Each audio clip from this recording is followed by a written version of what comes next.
అందరూ ఒక 5 నిమిషాలు సహకరించండి. దయచేసి ఒక 5 నిమిషాలు అందరు రావాల్సిందే కోరుతున్నాం. అందరికి చేరువవుతున్నాయా లేదా తెలుసుకోవడానికి అవగాహన కార్యక్రమం ఇక్కడ నిర్వహిస్తున్నామమ్మా. అందరికి ఉచితంగా బస్సులో ప్రయాణం చేస్తున్నా ఆధార్ కార్డు చూపించుకొని పోతున్నా లేదా? అట్లాగే 500 రూపాయలకి సిలిండర్ వస్తుందా మీకు? 500 రూపాయలకి సిలిండర్ వాళ్ళు ఏం చేయాలంటే ఖచ్చితంగా మన సిలిండర్ ఆఫీస్ ఏదైతే ఉందో అక్కడికి వెళ్ళి మనం కేవైసీ అంటే మనము ఆధార్ కార్డు జిరాక్స్ ను మన బ్యాంక్ అకౌంట్ జిరాక్స్ ఒక ఫోటో ఇచ్చి మన సంతకం పెట్టి రావాలి. అక్కడ పెడితే 500 రూపాయలకు మనకు సిలిండర్ వస్తుంది. అలాగే రుణమాఫీ అంటే మనకు భూములు ఉన్న వాళ్ళు ఎవరైతే ఉన్నారో రుణమాఫీ దాదాపుగా చాలా మందికి అయింది. కానీ వాళ్ళు అధికారులు కలిసి ఎందుకు కాలేదు తెలుసుకొని ఖచ్చితంగా వాళ్ళు అడిగిన వివరాలు ఇవ్వాలి. అలాగే ఇప్పుడు రైతు భరోసా పథకం ఎకరాకు 12,000 రూపాయలు ఇస్తానని చెప్పింది. ఈ జనవరి 26 నుంచి మనకు ఖచ్చితంగా ప్రతి రైతు అకౌంట్ లోపల ఎకరాకు 12,000 చొప్పున ఉంటది. కాబట్టి దాని మీద దరఖాస్తు చేసుకుని వాళ్ళు ఖచ్చితంగా మళ్ళీ దరఖాస్తు చేసుకోవాలి. అలాగే మనకు రేషన్ కార్డు లేని వాళ్ళు ఎవరైతే ఉన్నారో దరఖాస్తు చేసుకుని వాళ్ళు ఖచ్చితంగా కొత్త రేషన్ కార్డు కోసం దరఖాస్తు చేసుకోవాలి. అలాగే అర్హులైన పేదవాళ్ళు ఎవరైతే ఉన్నారో వాళ్ళందరి కోసం ఇందిరమ్మ ఇల్లు ఇవ్వడానికి ప్రభుత్వం సిద్ధంగా ఉంది.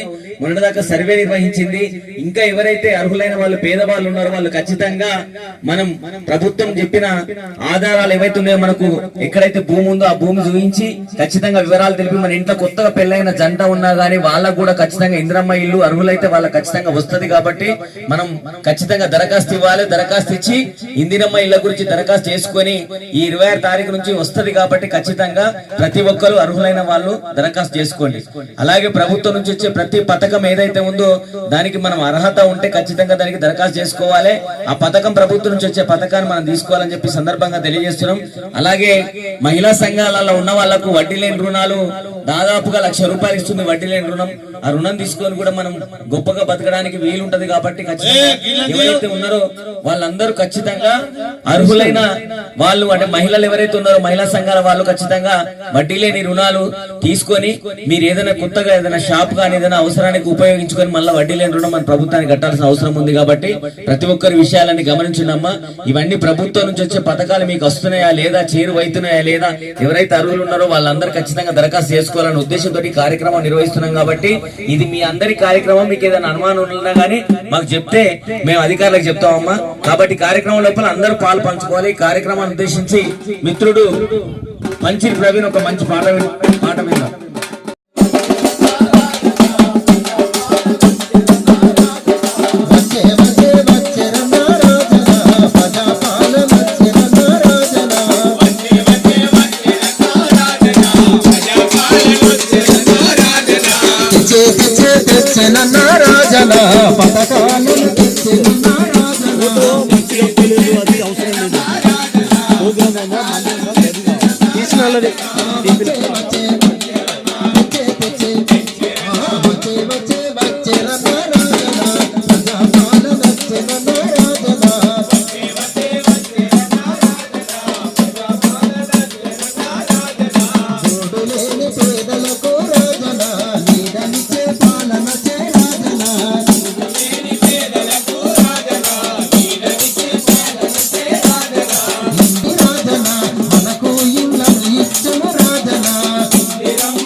వ్యవసాయ కూలీలకు రాజన అండదండగుండనన్న రాజన వ్యవసాయ కూలీలకు రాజన అండదండగుండనన్న రాజన ఉపాధి కూలీలకు రాజన భూతమిచి నడుపునన్న రాజన ఉపాధి కూలీలకు రాజన భూతమిచి నడుపునన్న రాజన 12,000నిచి రాజన ఆదతన కదిలినన్న రాజన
ఖచ్చితంగా ప్రతి పేదవాళ్లకు చేరాలనే ఉద్దేశంతో కాబట్టి ఈ కార్యక్రమం ఇక్కడ జిల్లా కలెక్టర్ గారి ఆదేశానుసారం మీ గ్రామానికి రావడం జరిగింది. కాబట్టి ప్రతి ఒక్కరూ ఇప్పుడు ఎవరైతే దరఖాస్తు చేసుకోలేదో రేషన్ కార్డు గురించి గానీ ఇందిరమ్మ ఇళ్ల గురించి గానీ ఖచ్చితంగా దరఖాస్తు చేసుకుని ప్రభుత్వం నుంచి పొందాల్సిన అవసరం మీకు ఎంతైనా ఉందని చెప్పి తెలియజెప్పడానికి కార్యక్రమం ఇక్కడ నిర్వహించడం జరిగింది. కాబట్టి ప్రతి ఒక్కరూ ఈ విషయాలన్నీ ఇప్పటిదాకా మాట రూపంలో చెప్పిన విషయాలన్నీ విని ఖచ్చితంగా ప్రభుత్వానికి ఎవరైతే ఇక్కడ అధికారులు వచ్చినప్పుడు ఖచ్చితంగా వాళ్ళ వివరాలు అడిగినప్పుడు ఖచ్చితంగా చెప్పాలని చెప్పి సందర్భంగా తెలియజేస్తూ ఈ కార్యక్రమం సహకరించిన తల్లులందరికీ ప్రతి ఒక్కరికి పేరు పేరున కృతజ్ఞతలు తెలుపుతూ ముగిస్తున్నాం. Thank you.